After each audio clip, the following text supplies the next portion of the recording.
শেষে বলি দৃপ্ত কণ্ঠে, শিখা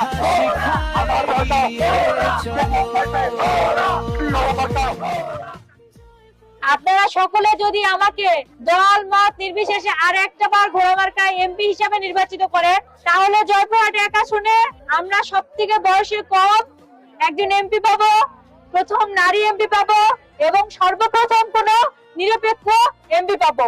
সবাই ঘোড়া মার্কাকে দয়া করে ভোট দিয়ে জয়যুক্ত করবেন, আমার পাশে থাকবেন এবং আমাকে ভোট দিয়ে বিপুল ভোটে ঘোড়া মার্কাকে জয়যুক্ত করে আগামী দিনে যেন সংসদে শুধু এমপি না, জয়পুরহাট এক আসনে হয়ে সংসদে যেন আমাদের মন্ত্রী পর্যন্ত থাকে, সেটা আমাদের লক্ষ্য থাকবে ইনশাআল্লাহ। আর কথা দিয়ে যাচ্ছি, আমি কোনোদিন প্রতিহিংসার রাজনীতি করিও নাই, আমি কখনো প্রতিহিংসার রাজনীতি করবো না।